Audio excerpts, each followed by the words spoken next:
అని మనస్సుకి పరాశక్తిగా దర్శనమిస్తున్నారు. అయినప్పటికీ కూడా నాకు పరాశక్తిగా దర్శనమిస్తున్నారు కాబట్టి ఇక్కడ పరాశక్తిగా నేను ఆరాధన చేస్తాను. స్వామివారికి నడుము భాగంలో పంచి కడతారు, నడుము పై భాగంలో చీర కడతారు కాబట్టి నేను అమ్మవారిగానే ఆరాధిస్తాను, నేను కుంకుమార్చన లలితా సహస్రనామం చేస్తానంటే కుదరదు. అక్కడ స్వరూపాన్ని బట్టి, రూపాన్ని బట్టి, నామాన్ని బట్టి ఆరాధన విధానం ఉంటుంది. అదే విధానంలో ఆరాధన చేయాలి. నేను దాన్ని అంగీకరిస్తున్నాను అంటున్నారు. కలో వెంకటేశాఖ్యం తమహం శరణం వ్రజాత్.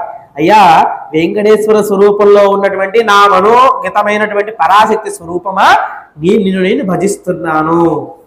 తరువాత అత్రి ఉవాచ, అత్రి మహర్షి అంటున్నారు, అకారాదిక్షకారాంత వర్ణాస్య ప్రతిపాద్యతే కలో వెంకటేశాఖ్యం శరణం రమాపతి. అయ్యా, నేను ఆ నుండి క్ష వరకు ఉన్నటువంటి అక్షరాల స్వరూపం, అంటే అక్షరాల స్వరూపం ఎవరంటారు? సాక్షాత్తు పరదేవత అయినటువంటి మహాసరస్వతి స్వరూపం. శక్తి స్వరూపంలో విద్యకి ఒక ఆకారం లేదు. ఆ విద్యా స్వరూపం అకారాది క్షకారాంత వర్ణహి ప్రతిపాద్యతే. అకారాది క్షకారాంత వర్ణ ప్రతిపాద్యం ఏదైతే ఉన్నదో శక్తి, ఆ శక్తి కలో వెంకటనాయకస్య శరణం వ్రజేత్ రమాపతి. రమాపతి అయినటువంటి నీవు, నేను అకారాది క్షకారాంత అక్షరాలలో ఉన్నటువంటి శక్తి ఏదైతే ఉన్నదో ఆ శక్తిగా నేను నిన్ను దర్శనం చేస్తున్నాను. కలో వెంకటనాయకస్య రమాపతి మాం శరణం వ్రజేత్. చూడండి, సప్తర్షులు మనకి ఇస్తున్నటువంటి జ్ఞానము శక్తి స్వరూపంగా దర్శనమిస్తున్నారు, అకారాది క్షకారాంతంగా కూడా దర్శనమిస్తున్నారు.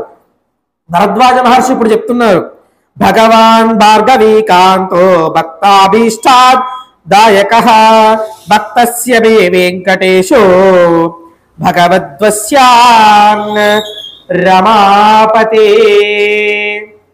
ఆయన అంటున్నారు, భార్గవీకాంతో, లక్ష్మీదేవికి పతి అయినటువంటి నారాయణ. ఇక్కడ ఎలా చెప్తున్నారు? లక్ష్మీదేవి నా హృదయంలో కొలువై ఉన్నది, లక్ష్మీదేవికి పతి అయినటువంటి స్వామి. ఇక్కడ స్వామి వారికి పత్ని అయినటువంటి లక్ష్మీదేవిని చెప్పడంలా, లక్ష్మీదేవికి పతి అయినటువంటి స్వామి మీకు నేను నమస్కరిస్తున్నాను. ఇక్కడ కూడా ఒక పెద్ద కథ చెప్పుకోవాలి. బ్రహ్మాండ పురాణంలోని ఈ కథ వస్తుంది. భరద్వాజ మహర్షి ఒకానొక సమయంలో తపస్సు చేసుకున్నటువంటి సమయంలో అమ్మవారు వారి యొక్క దర్శనమిచ్చారు. దర్శనమిస్తే నాకు ఇలాంటి కూతురుంటే ఎంత బాగుంటుంది అని అనుకున్నారు. దర్శనమిచ్చారు అమ్మవారు. ఏమి చెప్పలా, ఆయన ఏం అడగల. ఎందుకంటే సప్తర్షులు ఎవరు ఏమి అడగరు. దర్శనమిస్తే ఆనందించి పొంగిపోతారు తప్ప, అమ్మా నాకు ఒక ఇల్లు కావాలి, నాకు ఏసీ కావాలి, నాకు ఒక కూర కావాలి, నా ఇంటి తరతరాలు కూర్చుని తినడానికి కావాల్సిన ధనం కావాలని అడగరు. లోకా సమస్తా సుఖినో భవంతు తప్ప ఇంకేది అడగరు సప్తర్షులు. దర్శనమిస్తే ఆనందించారు. కానీ ఒకటి మనసులో మెదిలింది, ఇలాంటి రూపవతి అయినటువంటి కూతురు నాకు పుడితే ఎంత బాగుండు అని. కానీ అమ్మవారు ఎవరికి కూడా గర్భవాసం చేయదు. అమ్మ అలా నడుచుకుంటూ 8 ఏళ్ల పిల్లగా వచ్చి ఆయన ఒళ్ళో కూర్చుంది. నీ పేరేంటమ్మా అంటే, నీకు కూతుర్ని కాబట్టి, భరద్వాజ మహర్షి కాబట్టి నేను భార్గవిని అన్నది. ఆ భార్గవి శ్రీమన్నారాయణుడికి పత్నిగా చేసి ఈయన మామగారయ్యారు. ఇంకా కథ చాలా చిన్నగా చెప్పేసింది, ఇంకా శ్లోకాలు చాలా ఉన్నాయని. అసలు కథ ఎంత అద్భుతంగా ఉంటుంది, అంత అద్భుతంగా ఉంటుంది. అయితే భగవాన్ భార్గవీకాంతో, ఇక్కడ అదే చెప్తున్నారు, నా అల్లుడు. ఒక పక్కన భార్గవీ కాంతుడైనటువంటి శ్రీమన్నారాయణుడు, ఓ పక్కన నా అల్లుడు, బంధాన్ని చూపిస్తున్నారు.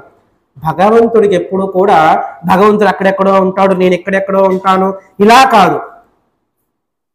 భగవంతుడే నా తండ్రి, భగవంతుడే నా తల్లి, భగవంతుడే నా స్నేహితుడు, భగవానుడే నా యొక్క ఆత్మబంధువు, భగవంతుడే సర్వము అన్న భావన చేత ఉంటే ఇంట్లో నుంచి బయటకు వెళ్తున్నప్పుడు పూజ చేసేంత సేపు కూడా పరమాత్మ సచ్చిదానంద స్వరూపమైన పరంజ్యోతి స్వరూపుడు.